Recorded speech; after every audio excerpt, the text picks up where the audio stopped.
No to co, finał, tak? So, we've got the final. European Challenger Circuit, Poland, $40,000 and only 2 teams left in contention. $40,000, ten fantastyczny turniej w Warszawie dobiega końca. Dobiega końca. That's actually Ocelot's fans. Ocelot was signing autographs. They were thanking him. Well done, Carlos. So, we have 2 teams left. We have CLG Europe. We have Moscow 5. They've met already. CLG has beaten Moscow 5.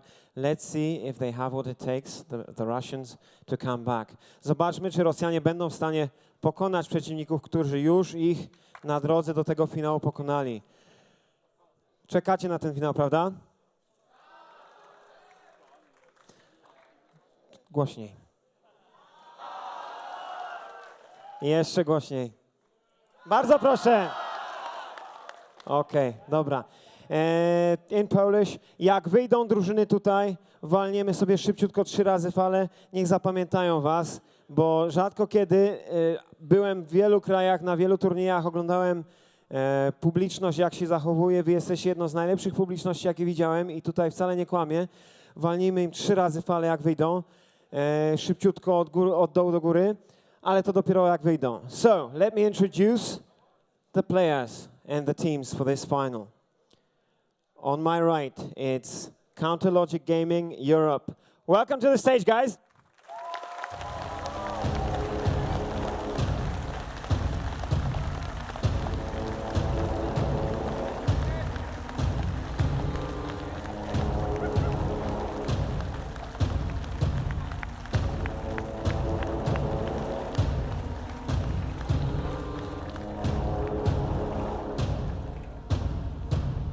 And after what happened in the group stage, I have to call them the challenger. Moscow 5.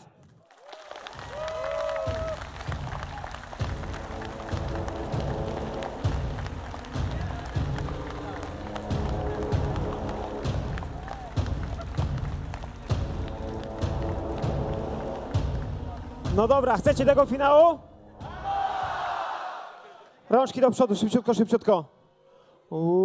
I raz. 2. I 3.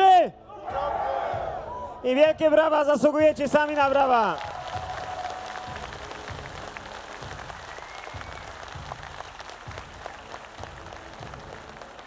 Okay, guys, please take your seats. I'm just gonna stay here with Krepo from CLG and the usual suspect, Alexic.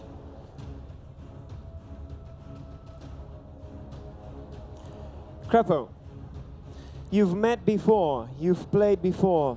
You are probably on paper the 2 big favorites to win this tournament. What is there to say before a match like this? We're going to give the fans a really great match, and I'm going to teach Gosu Pepper how to play support with a smile.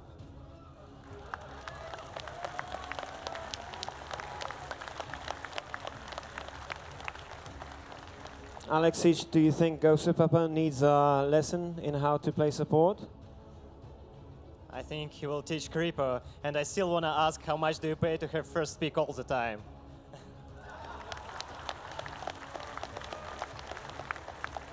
All right, this was supposed to be short, so thank you guys. Good luck, guys, and jeszcze raz wielkie brawa dla obu drużyn.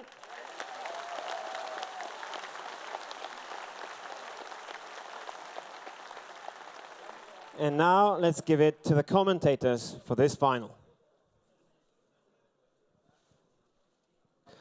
Yeah, welcome, ladies and gentlemen. Here we are for the League of Legends final, the European Challenger Circuit here in Poland, Warsaw. Well, what a game we're going to have against us. Moscow 5 CLG. Here we are again. It's like I'm in DreamHack. I'm in Sweden 3 weeks ago. I still don't know what the date was. I keep saying 3 weeks or 4 weeks. I have no idea. But wow, CLG Moscow 5. We saw it in the group stage, and it was a pretty one-sided affair. CLG looked phenomenal, but today, both teams have had a shaky moment. Yeah, and actually today was M5 looking really, really strong, and CLG had to take that really long 3-game set against SK. So yesterday I was actually leaning towards just CLG.eu crushing everything because they looked unbeatable yesterday, and Moscow 5 looked really shaky in their 3 group stage games. And today was actually the complete opposite. So now I don't really know what to expect. Yeah, today CLG was suddenly like, whoa. SK turned out, today they've been brilliant. They've just got 3rd place and they performed very well. Ocelot and Co. will be very happy with that result. And CLG said, they actually played really well. And I spoke to Snoopay during, I think, during the 2nd game of the SK Curse game that was going on. And he said, we'd actually forgot. We've been in Korea so long, nobody plays Jax there. We'd forgot how strong he is in that top lane. They really didn't do a very good job shutting down Jax in some of those SK games. They went a little bit away of their playstyle. Whenever CLG picks a Nivea, they tend to have like 40, 45-minute games, and they made the mistake of not actually having a better late-game composition the first time they picked a Nivea against SK, and that really ended up costing them. Absolutely did. And it was interesting that SK allowed them to have a Nivea there. They was just like, we're not fearful of Froggen on a Nivea. We can play around it. And it worked very well for them.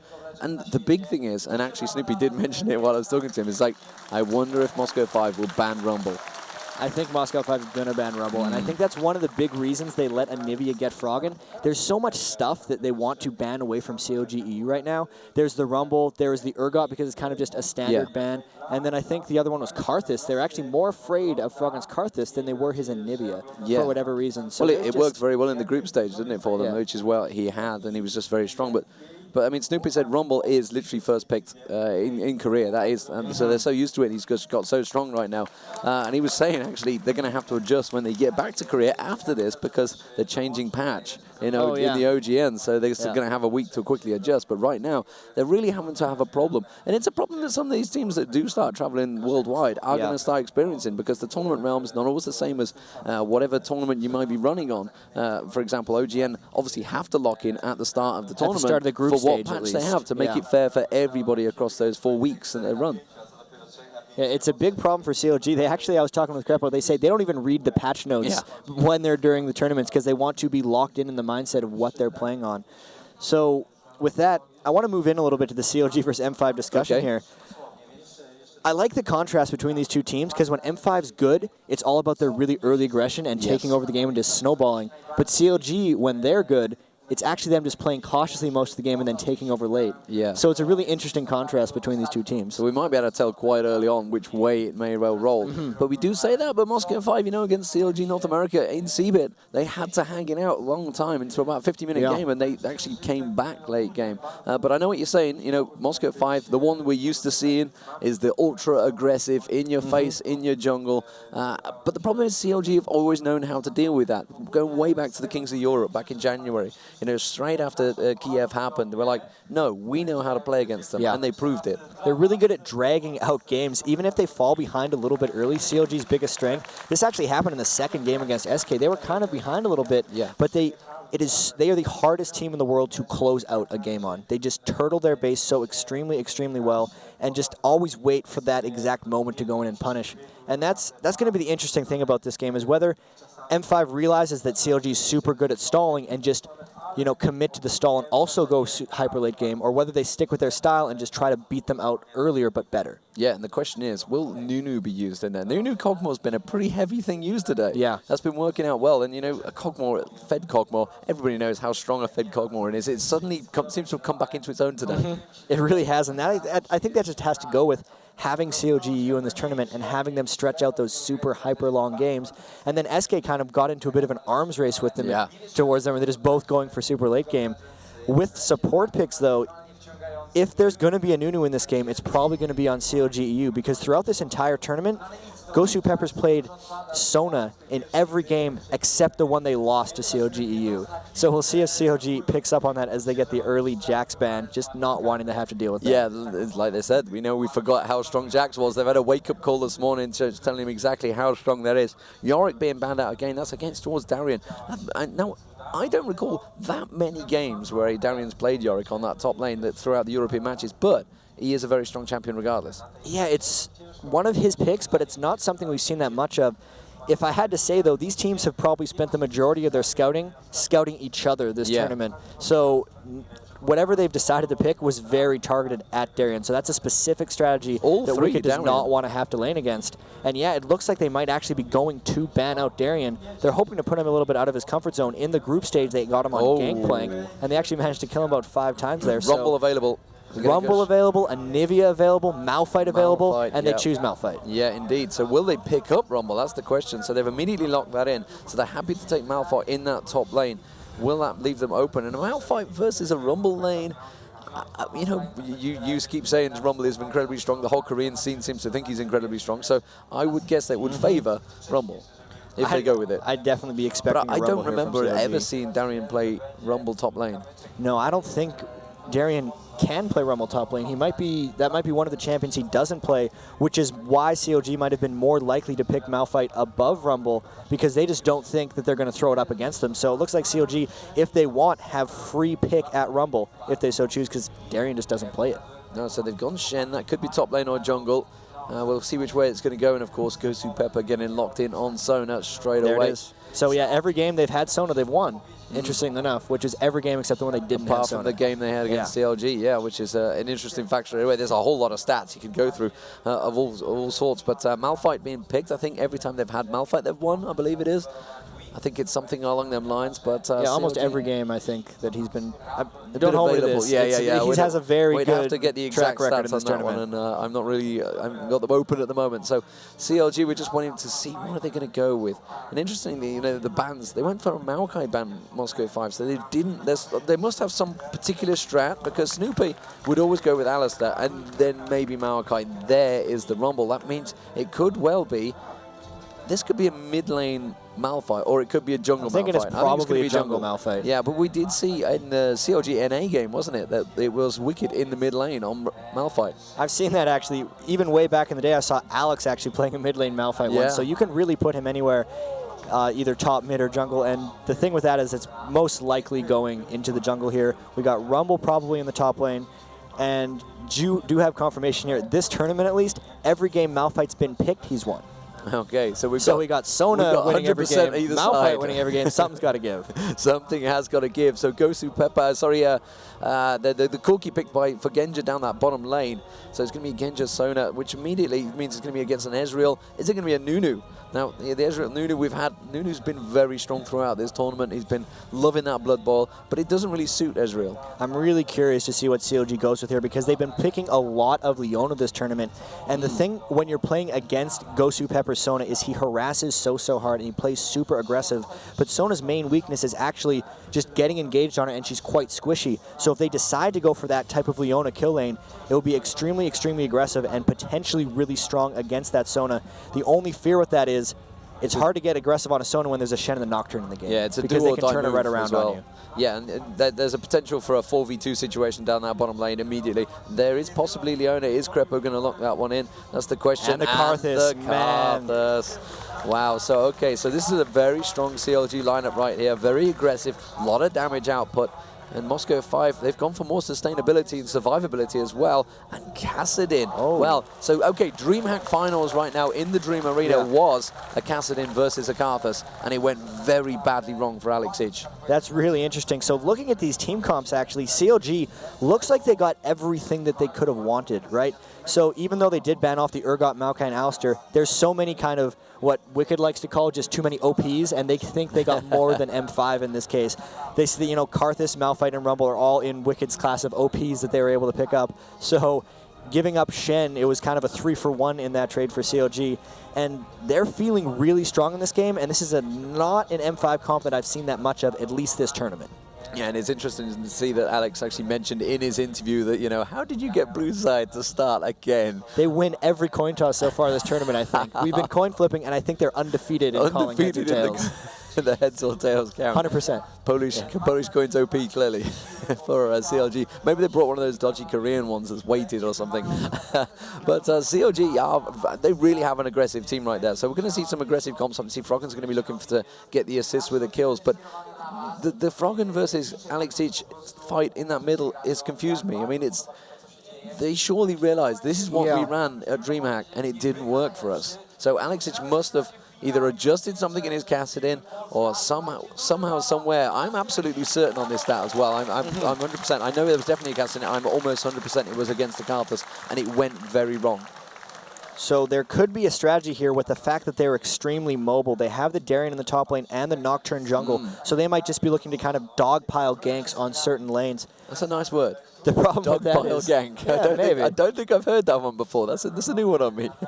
but I can see what you're saying. They are a very quick, very mobile team. And actually, you know, I mentioned that it could be a 4v5, a 4v2, sorry, down that bottom lane. But Kassadin can get down there very quickly. So it could be a 5v2 tower dive. So expect to see that down that bottom lane. So we just have the little delay at the start, so we're going to get underway. If you've just joined in, by the way, and there's a lot of you that have, a couple of 100,000 people watching, good to see you guys here at the League of Legends tournament. Once again, you know, you guys make awesome numbers. Every time we come to cast these games, it's almost becoming, you know, we get used to it, which is a scary, dangerous thing. It's like, oh, just 150,000. Yeah, whatever. yeah. So I was casting another game the other week, and it was like you're looking at breaking 1,000. It's like now we're breaking over 100,000+, and it's CLG Moscow 5. All again, America's just woke up and they're like, excellent, we've got a nice morning view in here. And if you have just joined us, CLG are going to be on the blue side. It is going to be Moscow 5 in the red on that top lane. So coin flip potential for CLG is OP currently this tournament. So let's have a look through. Is there going to be any early invades? It doesn't look like it. Really looks like they're just playing super conservative there, Demon. They're just all looking at the jungle exit for both sides. This is slightly different than the regular defensive strategies you see. There's, you know, actually about 4 or 5 jungle entrances that either one of them could take, and that's been these two team strategies. I actually haven't seen either one of them actually get aggressive level 1 this tournament. Really, they know they were the two strongest teams coming in, and those level 1 aggressive strategies can backfire really badly. And when you're playing things like best of 1 group stage, it's just a really risky gambit play that these teams just haven't thought they'd had to go for. Extending that into this game, they just don't want to lose a game early. At least for CLG, they're pretty happy taking things late. Yeah, and of course this is a best of 3. So whatever result, we will definitely be having a second game and maybe even a third. We just saw a third match in the third place playoff.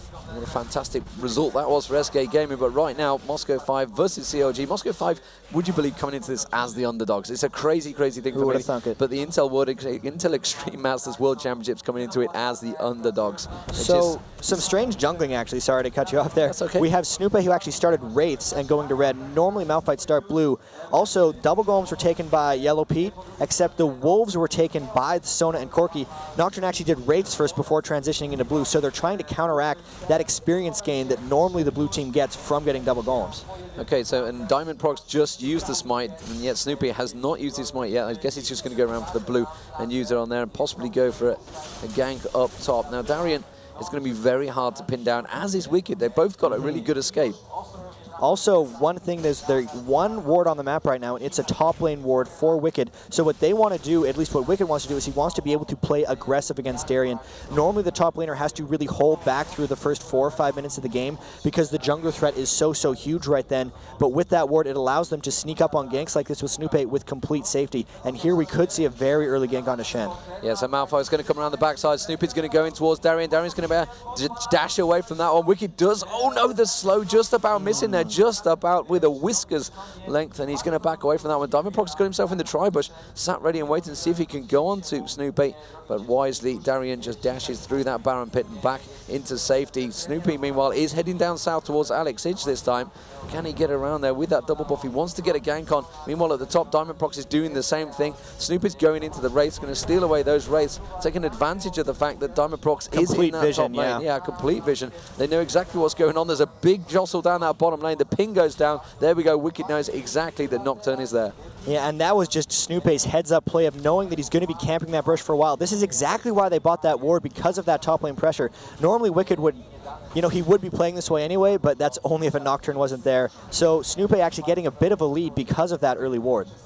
Yeah, and that early ward coverage, and immediately Kassadin will fall behind in CS. It's inevitable he's going to fall behind against the Karthus, and you can see already 10 CS behind. Meanwhile, the top lane, they are actually going towards Wicked. Wicked may well get caught out. Why did he go so aggressive in that top lane? The Fear Proc will go off. He just used the flash. He will go down. First blood to Diamond Prox, and very nice work. And you got to question why he went so far forward. My guess is they had the ward in the river, not in the top lane brush, and he just thought there was no way that Diamond Prox would wait in that bush for over 30 seconds seconds. Yeah. But actually, the timing that he was in that brush was probably closer to around 45, and he was just thinking, there's absolutely no way Diamond Prox would wait this long for a gank. But you know what? He did, and it paid off. It did pay off. So 4.5 minutes in, first blood comes out, and it is Wicked going down, and Wicked coming back. He has Bullet Ward, which is an interesting thing because, you know, he's had this in Diamond Prox discussions is before. still there, too.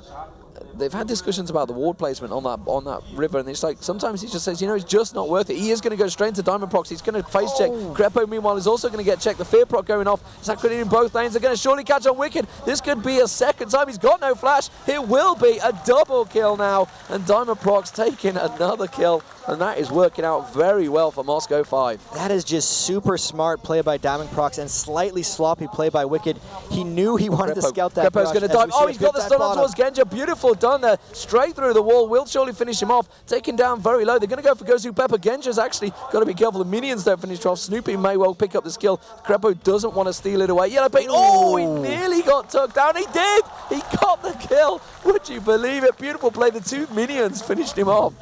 That was really, really close. I didn't realize how low Ezreal and Leona were after that quick engagement bottom. And we did say that was kind of the weakness of a Sona lane, was that they were able to get aggressed on, but they traded back and forth really, really well there. And to come out of a Snoop gank with the 1-for-1 is another win for Moscow 5. So definitely early advantage to Moscow 5, mainly due to Diamond Prox's Nocturne camp.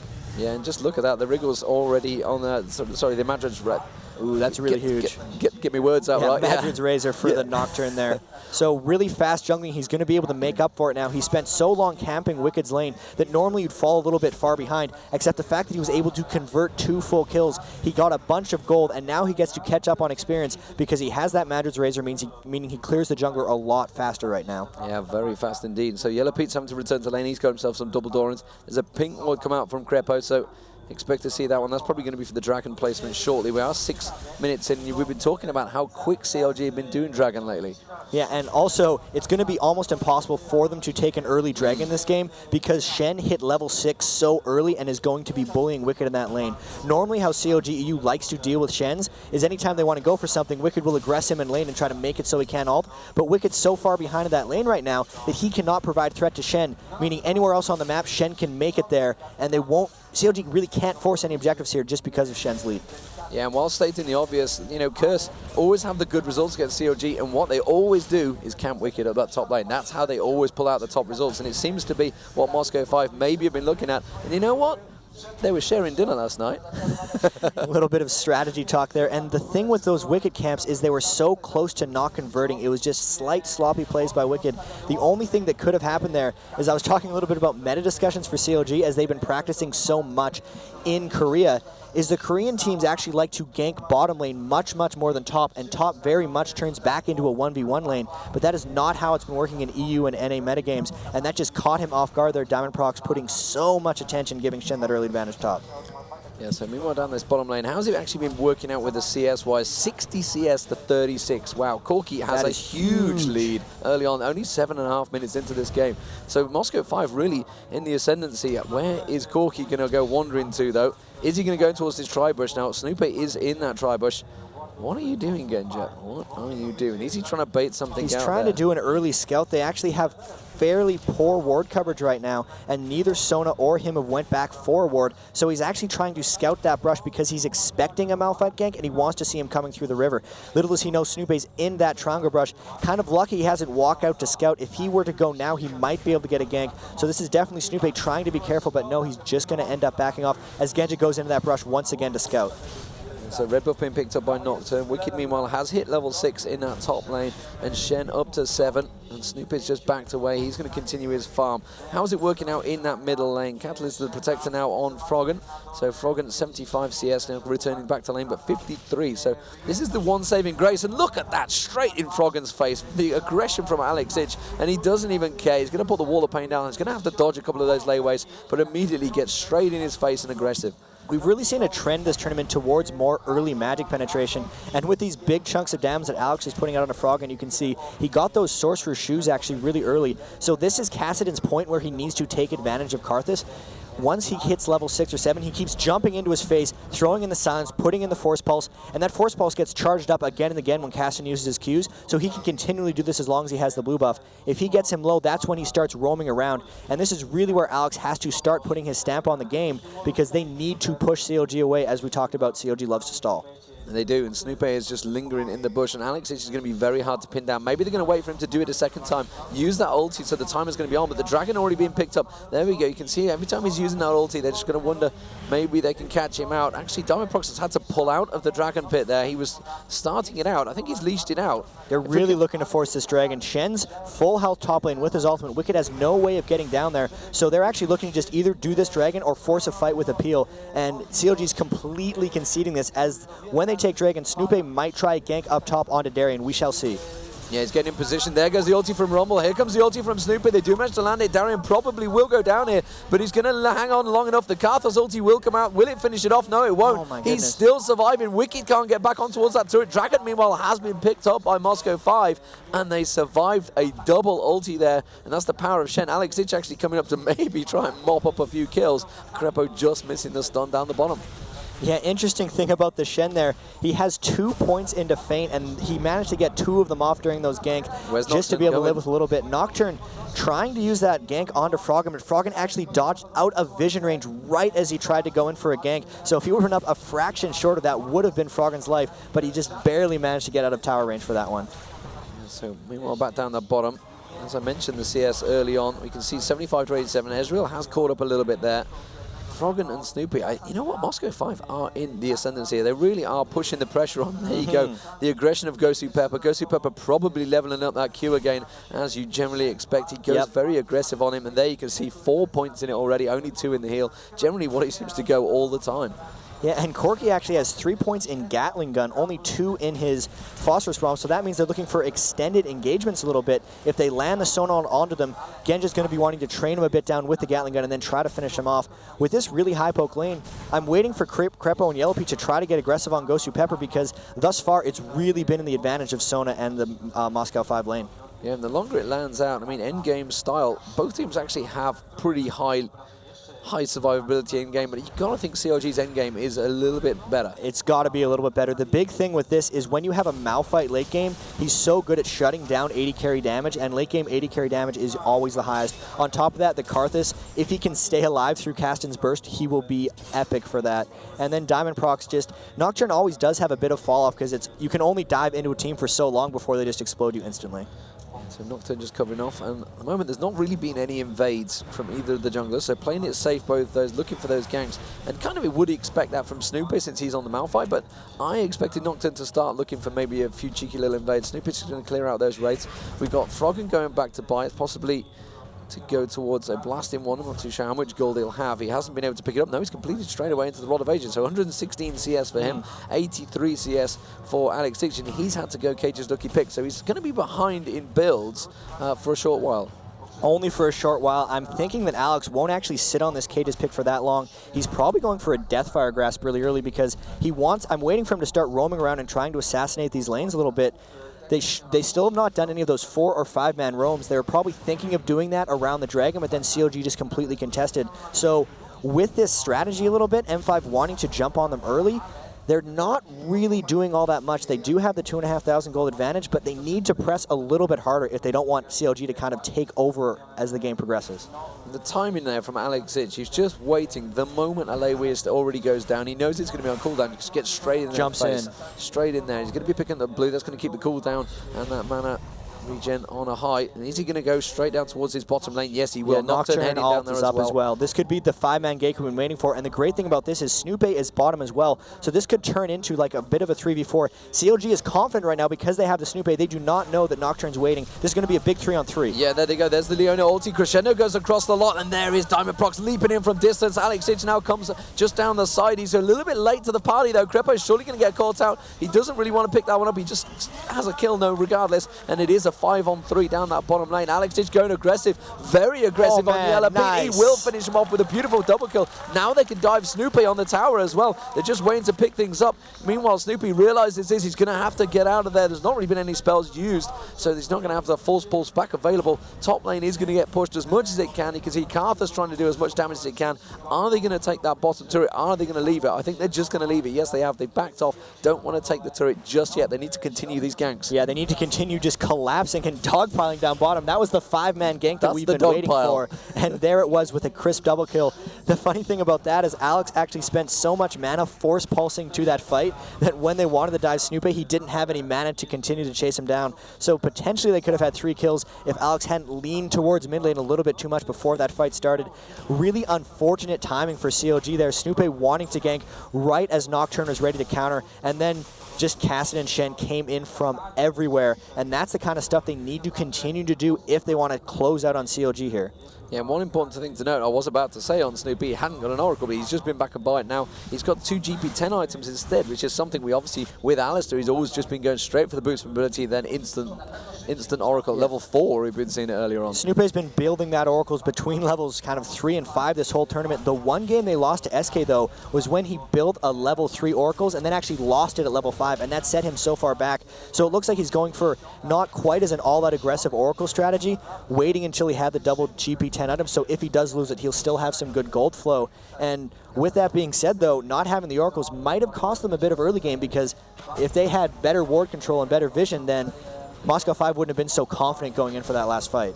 Yeah, and here we go again with the magic penetration, 45% magic pen on Rumble. And I talked to Snoopy about this, and I was like, well, so what's been the shift for you guys? And he's like, the fact is that everybody's been stacking magic runes now, magic resist runes, so they've decided to go the magic pen route. Are they going to try and catch on towards Alex? It should be very hard to pin down. Yeah, they're just going to let him walk away. CLG moving in. Dragon timer is due at 16:05, so they're just going to start getting in a position for that one. And Rumble obviously already making his way down here. Does manage to get caught on towards by Alex Hitch there. Wall of Pain goes down. Alex Hitch is going to take a lot of damage. That's going to be the Rumble ulti. Does manage to catch him. Very nicely done there. Darian also could get caught out. There's the ulti from Snoopy, and now the Karthus ulti will come out. Darian will get taken down by Wicked. A double kill for him. That's going to make up for those 2 deaths early on, and that's going to put them in prime position to take this dragon.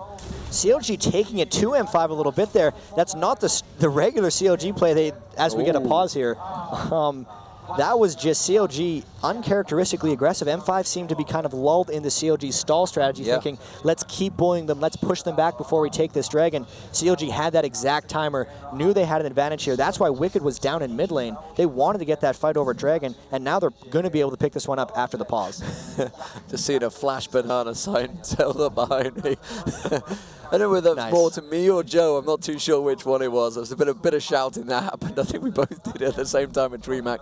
But yeah, meanwhile, you can see the pauses come out there. Doesn't look like it's CLG that's done it. They're looking a little sultry right now. Look at the faces. That does not look like faces of confidence. Crepo does not look happy. Yellow Pete doesn't look too happy either. Maybe that's just pure focus. I don't know, because you know what? They've just had a great That was move. a great play. They just moved, and this is what's getting them back in the game. After they take this dragon, they're going to be really close in gold. They've had a bit of a disadvantage, but they were really just starting to turn things around. So both of these teams now actually kind of regrouping, saying, you know, where we're at and what we want to continue doing as this game moves on. Yeah, Alex appears to be missing from his desk, so I'm guessing that is the problem.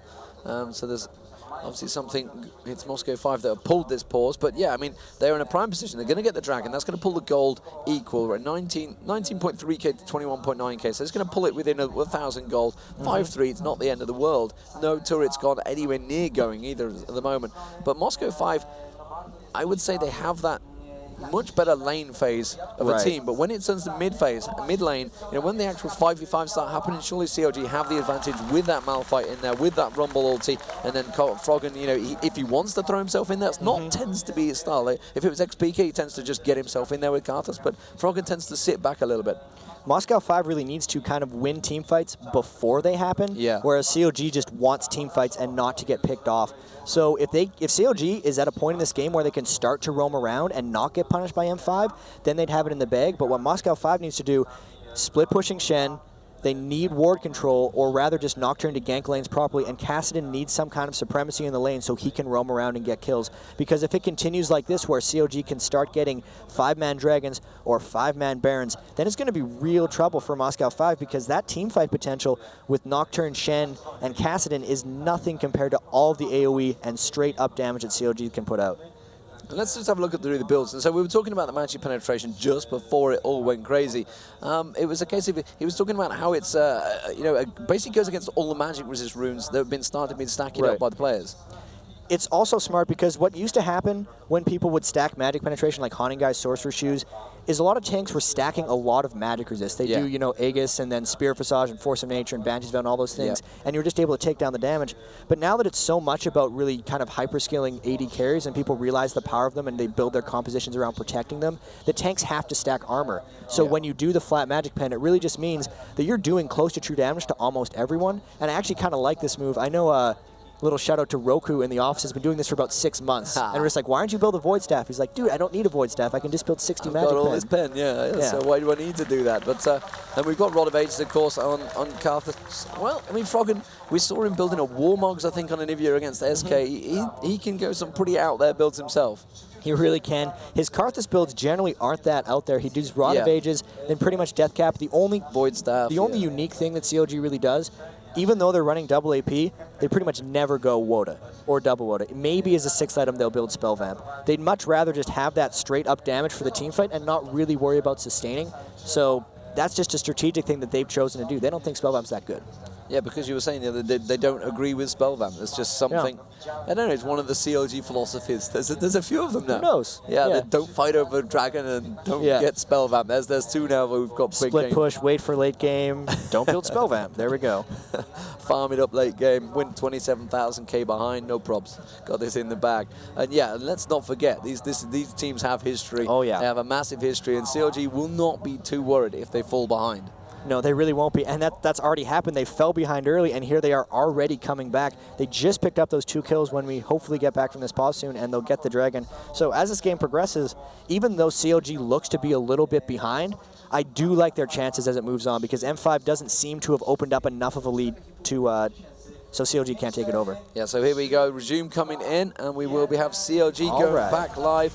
The dragon will get leashed out and almost certainly picked up. They do have Nocturne still hanging around there, though, and you can see Froggen trying to keep him at bay there, just at the top there. Diamond Prox, he wants to try and steal. He wants to get in and get the steal. The stun goes down on Ghostu Pepper. There's the Diamond Prox ultimate, actually going the wrong way. Ghostu Pepper, great crescendo. Will it be enough? Crepo may go down here. Crepo should go down. Yes, he will. The Ghostu Pepper picked it up. They still haven't got the dragon down, though. Genja's trying his best to keep them at bay. There goes the dragon to CLG. Diamond Prox now is in all sorts of danger. Ghostu Pepper gets the one little heal off. Has Diamond Prox got away with it? Surely not. Genja, meanwhile, has picked up a kill on Karthus down the bottom there. Ghostu Pepper just about avoiding this one. Darian now has come back in. He's trying to get onto Snoopy. Snoopy with the Oracle. This would be a great pickup. Alex H, meanwhile, is going to come around. He's going to take down Wicked. Very beautifully done. They have got the Oracle, and what a superb turnaround. Genja now coming on the backside of Yellow Pete. Will pop him in the bushes. Holy crap. And would you believe it? From a 5-3, we're now at a 10-4, and Moscow 5 somehow, after having a discussion in the pause, have come out on top.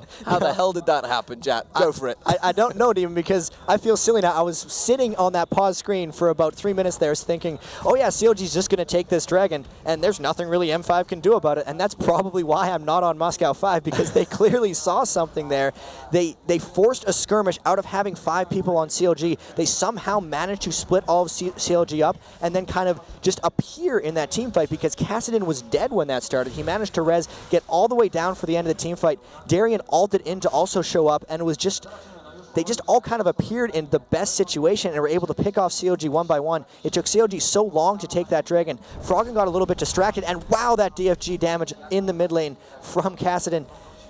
That was a lot of good things for M5, showing that, you know, they can team fight. They're very good at splitting it up mid team fight there. Yeah, and that's gave Corki a great advantage as well. 2-1-4, got that Trinity Force well underway now with the Sheen and Phage already bought, along with the double Dorans he had earlier. 1-3-0, meanwhile Ezreal is a little bit behind in the CS, 149 to 111. That's quite a big difference in that bottom lane, 30 CS difference, which was already there. Trinity Force now also on Shen. Yeah, and looking at that, in that last fight, it was pretty much a Corki and Ezreal duel right at the end there, and Corki just completely crushed him. Not only is he that far up on CS, he has a 3-level advantage. Level 12 to level 9, so just huge bullying. If they can turn more of these team fights into those skirmish type things, Kassadin can beat Karthus in 1v1 duels, Corki can beat Ezreal in 1v1 duels, and Shen can bully up onto Rumble since he's so far ahead. It's only if they get grouped up into the Karthus Malphite kind of cluster of AoE damage will they lose these fights. And yeah, that's not a good bottom lane going on for CLG here as Nocturne comes down looking for another gank. Yeah, we've got Corki actually in the tri-bush. So Corki's going to come from behind. He's going to flank in pretty much here. He's going to ulti down onto them, which could be an interesting move. And, you know, like I was just about to say with Kassadin, you know, if Kassadin can get fed enough and he can pop down Froggen in a quick burst, which he's almost on. And there we go. Nocturne going to dive on towards Yellow Pete there. The Fear Prop will come out, but it's not going to be quite enough. They're going to dive on the turret. It's actually the crescendo across. Greppo suddenly is the target. Greppo uses his ulti to try and save himself. Does manage to get the stun down. He will drop and he will be getting to the picks up the kill once again. Meanwhile, Alex is now coming down. He's going to go on towards Yellow Pete. There's the force pulse. There's the silence and just blows his head clean off. Beautiful, beautiful play from Moscow 5. That DFG rush on Kassadin playing dividends. You saw the huge harass on mid and then he used it for the kill in that scenario.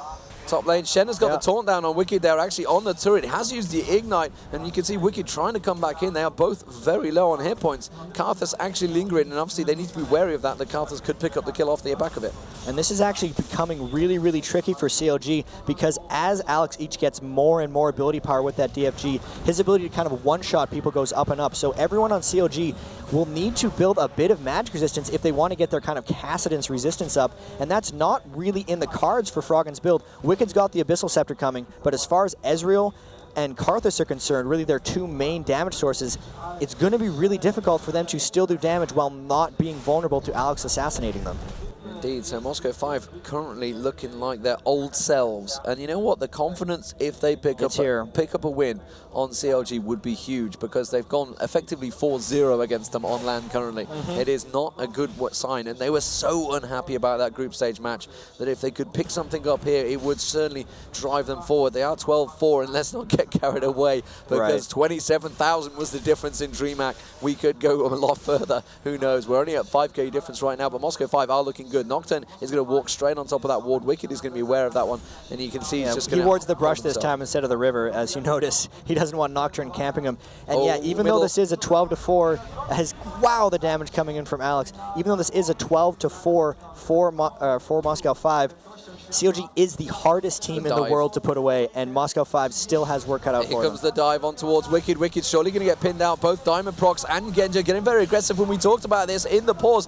They need to get a lot more out of this lane phase. They still haven't got the kill. Dowry will finally dive through. There's the Ezreal ulti just to flash past. It won't be enough though, but the entire Moscow 5 were up there. That was a 5-man working their way up that top there. Suddenly Alexic is going to go back towards the middle. He's going to have to stop a 2-man push of Froggen and Yellow Pete in this middle lane. Bottom lane has been completely abandoned because they pushed that tower early.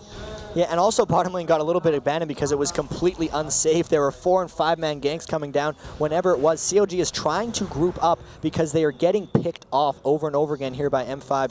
Yellow Pete going down bottom, trying to get a little bit more farm. M5 doing a great job right now at roaming around, and I really want to see what they do next to start closing this off. They've only gotten 1 tower. They do have the gold lead. They're definitely getting picks, but they still haven't really made any big moves towards ending the game. Yeah, this is what we talked about. We said they just need to get a few more kills, give Moscow 5 that big lead. And as it is, CLG are desperately trying to pull things together. And like you say, they're trying to group up, they're trying to stay together. Froggen, well, you can see the health he's at, and that was simply come from one burst combo of Alex Ich, and another pause comes out there. And you can see that Death by Grasp is back up, and Alex Ich could easily go for another burst and possibly kill Froggen as soon as that wave comes in. Yeah, and there's a bit of an interesting item choice now, actually, from Alex. He built that Negatron cloak and then a Tear of the Goddess as we watch the players with a bit of this pause.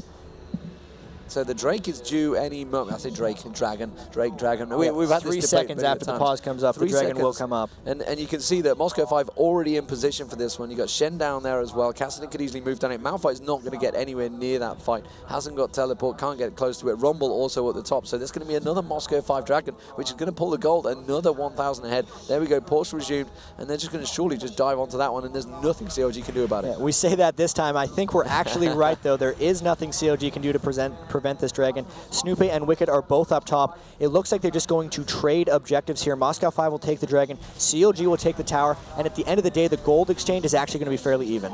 It will be fairly even. I would prefer to take a turret myself because, you know, it's taking one of those objectives off the map, whereas the dragon, it will always come back.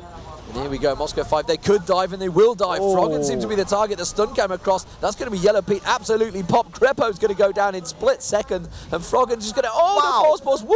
The Ignite will finish him off. Darian actually got the kill because it was his Ignite, and Malphite was coming around to join them, but Moscow 5 going ultra aggressive straight after that dragon, and now they definitely have a big advantage. Yeah, so here's their move to start ending the game. They saw that there were 2 people top. Normally, teams would be content just trading the tower for the dragon, but not Moscow 5 with this composition. Oh my god. Super force, and now this is their move to try to end. They know Malphite and Rumble are still up, but they're trying to get this Baron. If they get this, they'll be able to continue to push, but these 2 men are actually very good at defending Baron. Let's see what Wicked and Snoopy can do to try to stop this attempt. Yeah, they're actually diving on the Genji. If you can just pan down, you can see Rumble in there. He's going to try and get himself in there. Alexic, meanwhile, is on towards Snoopy as well. They're not going to be able to get close to this one. The Rumble really ulti low. tried to steal it actually there, and that's going to be Snoopy surely going down. Alexic will finish that off. One more hit. There we go. Comes straight around. Oh, Diamond Proxy is going to get dropped by the power, and actually Yellow Pete picked up the kill from a long-range Ezreal ulti, but his was the last damage that was done.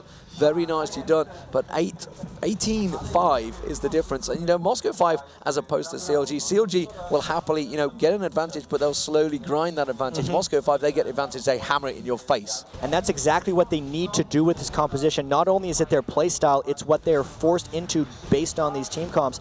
And thus far, they've been doing an extremely good job now. That 18 kill to 5 lead is actually pretty much the minimum that they need to be able to close out this game. Now that they have the Baron buff, though, they have to wait a little bit for Diamond Prox to res after Baron killed them here. They're really going to be trying to force on top of this. I don't know who their primary target's going to be.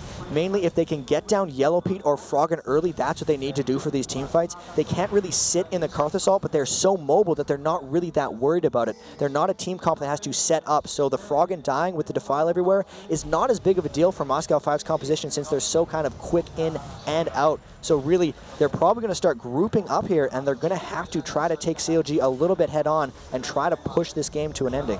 Yeah, which is going to become a problem because the damage built up by Moscow 5 now is huge. Double Trinity Force, you can see Corki, Shen, Alexic is absolutely popping people. He's got that Deathfire Grasp and he's using it quite reckless abandon quite happily on Froggen. Froggen's not really been able to get involved in this one. You can see 0-2-2, not even getting there was really any kills, definitely not getting his assist in there. Alexic now going to come around and steal away that blue buff. Diamond Prox with the help as well. It is a warded up situation. You can see Wicked is just off to the left of your screen on Rumble, but it really cannot get involved in this one. We've got the Zhonya's Hourglass on Froggen. Froggen, he just needs to survive a team fight. He's going to probably try to Zhonya's Hourglass Alex when he comes in to assassinate him in lieu of building magic resistance, because we said earlier that CLG's Ezreal and Karthus, so Froggen and Yellow Pete, needed to somehow fit some magic resistance into their build, but Moscow 5 is forged so fast that they haven't had time to get that magic resistance. So now that Alex has the Abyssal Scepter and the Sorcerer's Shoes, he is dealing a ton of damage to them and can pretty much assassinate anyone he wants, and that's what CLG needs to somehow try to avoid as Moscow 5 tries to push this game to a conclusion. Yeah, and Alex was trying to do the same. He's trying to get down and have a pop on Yellow Pete there. Instead, he's just going to push the issue on the turret and just walk away from that one. Wow, that was just one silence on towards Snoopy there, and that knocked a chunk of his health off. That is a dangerous, dangerous situation. A very aggressive Alex Itch can certainly pop things very quickly. Froggen are desperately trying to keep people away from this tower. They may have to give this tower up. You can see Crepo, is he going to go with the ulti? There's the Wall of Pain going across there. There's the Rumble ulti. The Leona ulti just missing out. Very nicely dodged out of it, and the Ezreal ulti comes out as well. So 4 ultimates there, I believe, or 3 ultimates used to try and keep them out of tower range. Meanwhile, Alex Itch is just beating on that bottom turret, so they are actually pushing 2 turrets at a time at the moment. They're doing a really flank split push here. As Shen can obviously ult in with his ultimate, but Alex Itch with that Tear of the Goddess doesn't have to worry about stacking up Force Pulses and running out of mana because his mana pool is so huge. They're really just trying to take down all of the outer turrets right now and build up that gold advantage. It looks like they're not actually going to try to end the game with this Baron buff, but instead just build an even larger advantage and probably try to end with the next one. Yeah, we're going to get towards that situation where CLG are in the base. Yeah, we've seen this story before, though. It's just this time CLG does not have a Nivea to wave clear. They have, you know, not that Karthus can't clear waves amazingly. It's still a really good stall tactic. I want to see how M5, what they've learned since the last time this happened with CLG, and how they can close out a game. Yeah, so 3 outer turrets, inner turrets all down now at once there by Moscow 5. Baron buff just about time to wear out. I think it's very much down. You can see it's got, where is it? It's got about 10 seconds left on it. So LXH continuing to push that bottom lane.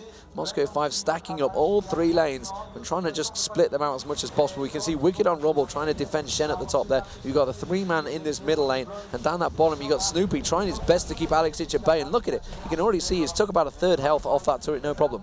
I'm actually surprised that Alex hasn't tried to assassinate Snoopy. Snoopy doesn't have magic resist, and he just put 2 spells on. If he would have done his full combo, he probably would have made him fall. Normally you think of Malphite as a really, really tanky man, but all he has is armor, no max health, and no magic resistance. So here they're pushing in all 3 flanks.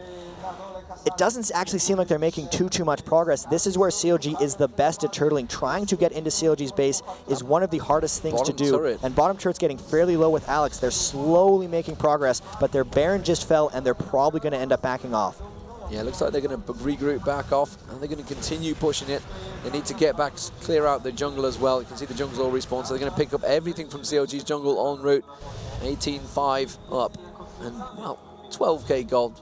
As well, maybe 13k gold. You know, they've got a long way to go yet. It's really funny because if this was any team but CLG.eu, I'd be saying a 14 or 15,000 gold advantage would just end the game. But just the difference in these team compositions, with Moscow 5 being so focused on pushing an early victory, and CLG's playstyle of being so good at stalling out games and just winning later, finding that one opportunity. I'm really interested to see how Moscow 5 can close it out, because if they do that, they're kind of over the hump. They've never been able to close out CLG. We mentioned they're 0-4 against them, but they've never really been super crushed. A lot of these games, they're winning at some point, and then CLG turns it around. So it's this kind of mental block M5 has to get through. They have to be able to push into this space. Is just so difficult against CLG. Yeah, and before in DreamHack they had that Karthus, you know, that they should effectively have used to help push it, and then instead the Anivia was there. They should have used it as the initiate. This time though, I think Casting can get in. He's got the mobility to come in and get out. Yep. And of course we've seen Guardian Angel's been stacked up all weekend by Moscow 5, and well, you know, there's one already. They have it on Corki, and I've actually watched Genja with that Guardian Angel. As soon as he gets it, he just completely changes his playstyle. Normally the AD carries are just super conservative, sitting in the back, but as soon as he gets his Guardian Angel, he'll actually be in front of a lot of the tanks sometimes and just poke and actually hope to get initiated on, because it's just what Moscow 5 wants for these fights. With this now, I think they're actually just putting a lot of pressure on CLG. If they could get a pick, great, but for the most part, they're probably stalling for the next Baron, where they're really going to try to make their move to win. Yeah, Baron up in 30 seconds, so they're just starting to keep all those lanes shoved into CLG's base, which is good for CLG as well. They can farm it up, and there we go. You can see everybody's going to back off from Moscow 5. They realize that 30 seconds time they need to be back at that Baron. Time to buy, time to get anything you need. Mike's Hitch keeping anyone hoping they're going to go looking for red buff. It doesn't look like it's going to happen. Shen, of course, can always just keep on farming that top lane. Can he get picked off though? You can see CLG with a 4-man trying to go on towards Darian here. Darian has been caught out many times before for Moscow 5, but he is going to be very slippery and hard to pin down. He actually has a Trinity Force and a Warmog's armor, so not your typical Shen build. A lot of Shens go kind of Wit's End or Ionic Spark, but Darian going for something interesting here. And they're getting a little cheeky trying to deny this blue buff from Froggen, as Alex staying down in the bottom lane. This is interesting because the Baron is straight up right now. I'm surprised they're not actually grouping around and forcing a team fight. They're probably going to look to get some kind of pick and split them up. Here comes a big engagement. This could be it. Crepo trying to go for it there. Ultimate was used by Crepo. That's going to be the Nocturne diving in. Nocturne with the Oracles as well. He's got to be careful. Darian's going to get straight in their faces as well. There's the crescendo across the entire CLG team. Snoopy's going to get dropped. Leona's already been dropped. Malphite gets dropped. And well, that's going to be the Zhonya's Hourglass used by Froggen, but it's just going to delay the inevitability. And that is an ace from Moscow 5. The Karthus ulti comes out. It's not going to be enough to get a kill. They're trying to tank up the turret. They need to just back away from this one. Instead, they are going to tank that damage. 23-5. Wow, what a great aggression from Moscow 5. You know, I just thought they were going to settle for Baron, but it turned out... There's a surrender. They got it. They did turn out with a surrender, and it turned out that simply Crepo's ultimate just baited the whole team into an ace. It really did, and I think that was more a fact of Alex being bottom and them not thinking that the rest of Moscow 5 would be slow split off. That was a great pincer move by Moscow 5. they're super happy that they beat CLG. One more game and 2 tries to try to close out this championship. Yeah, so they're now 4-1, and I'm interested to see what Moscow 5's LAN record is. It's going to be pretty high, probably around about 24, 25 to 5, I guess, because to 4, sorry, I should say. No, 5, it is 5, 4 CLGs, 1 TSM. Yep. Yeah, so, but regardless, that's a pretty damn impressive record for major LAN events as well. Not just the small ones, the major LAN events. But 23-5 was the end score, and Moscow 5 really were dominant. But we did say, during that first pause, they have to be aggressive. Yeah, it really looks like that game. It really does look like that game was an extremely snowbally affair, but really, that's what Moscow 5 had to do to get that victory. They were so far ahead and barely able to close through that, and now we're just going to run off to Carmack for some ceremonii words. dekoracji mamy jeszcze tam z tyłu trochę koszulek, trochę Riot Pointsów, tak więc jeżeli będzie ktoś chciał wygrać, to zachęcam do zostania do samego końca ceremonii. Po tym będziemy wywoływać. Mamy tam ponad 10 koszulek, ponad 10 zestawów Riot Pointsów. Jeszcze może chłopaki z Riota coś doniosą z zewnątrz. Tak więc zachęcam do pozostania do samego końca. I być może nawet będzie czapka Timo.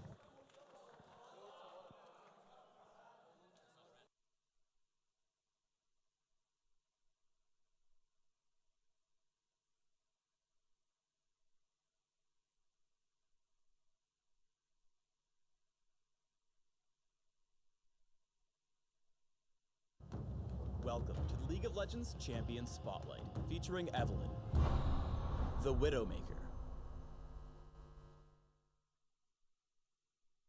Evelynn is a melee assassin who can dart into battles and kill single foes, or go toe-to-toe in larger fights. Able to jungle or lane as a fighter, Evelynn employs stealth and maneuverability to dismantle the competition. Evelynn's passive is Shadow Walk. As long as Evelynn has not recently dealt damage, received damage, or activated an ability,